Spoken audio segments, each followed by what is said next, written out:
और ट्रंप ने गाजा के समाधान के लिए 1.5 घंटे तक नेतन्याहू से बात की। कतर से भी प्रतिनिधिमंडल को अमेरिका बुलाया गया। तमाम विकल्पों पर चर्चा हुई, लेकिन गाजा के भविष्य का फैसला सुरक्षित लग रहा है। ऐसा इसलिए क्योंकि नेतन्याहू हमास का संपूर्ण खात्मा चाहते हैं, तो दूसरी तरफ इजरायली सेना गाजा को छोड़ने को तैयार नहीं है। इजरायल किसी कीमत पर गाजा को पहले जैसा नहीं रहने देना चाहता। अब इजरायली रक्षा मंत्री ने गाजा निवासियों को गाजा में ही कैद करने का फॉर्मूला दिया है।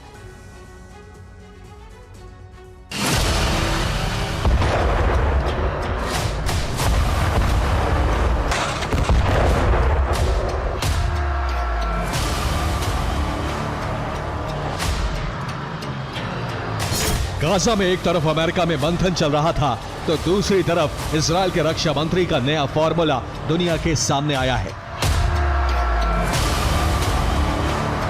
अमेरिका में क्या हुआ, ये जानने से पहले इजरायली रक्षा मंत्री इजराइल कात्स का नया फॉर्मूला बताते हैं।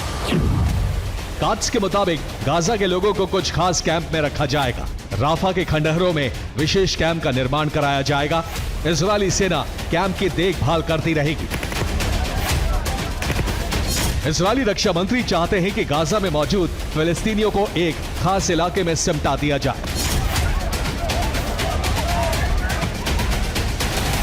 यानी एक ऐसी जेल जिसमें सलाखें नहीं होंगी, लेकिन दायरा निश्चित होगा जिसके बाहर कोई नहीं जा सकता।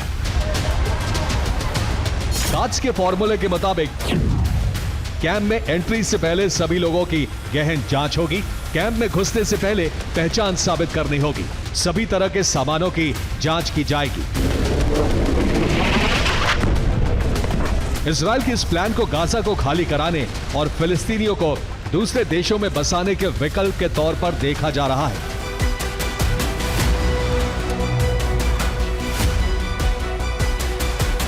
कात्स के मुताबिक गाजा में 6 लाख लोग अल मवासी इलाके में हैं। अब यहां से लोगों को बाहर जाने की इजाजत नहीं होगी। 6 लाख लोगों के इस खास इलाके को हर तरफ से घेर दिया जाएगा। इजरायली मंत्री का दावा है कि इससे हमास कभी खुद को मजबूत नहीं कर सकेगा और ना ही गाजा में हथियारों की तस्करी हो सकेगी और ना ही किसी तरह की ट्रेनिंग होगी।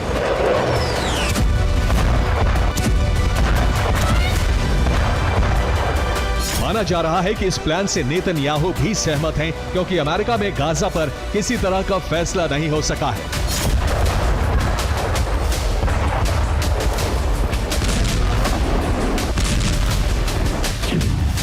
गाजा पर ट्रंप नेतन्याहू की लंबी बातचीत हुई।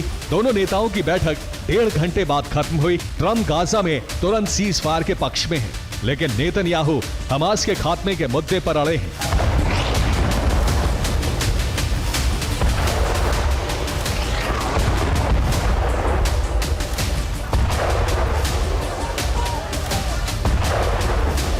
रिपोर्ट के मुताबिक गाजा में सीज फायर पर मतभेद बरकरार है।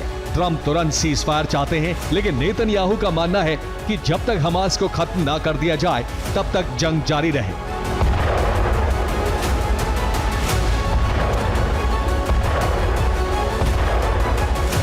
रिपोर्ट के मुताबिक कतर से एक प्रतिनिधि मंडल भी अमेरिका पहुंचा।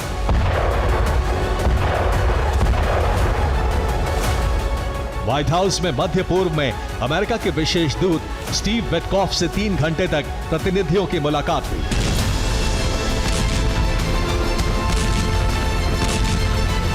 इजरायली मीडिया के मुताबिक गाजा के समाधान पर अभी कई मुद्दों पर फैसला नहीं हो सका है।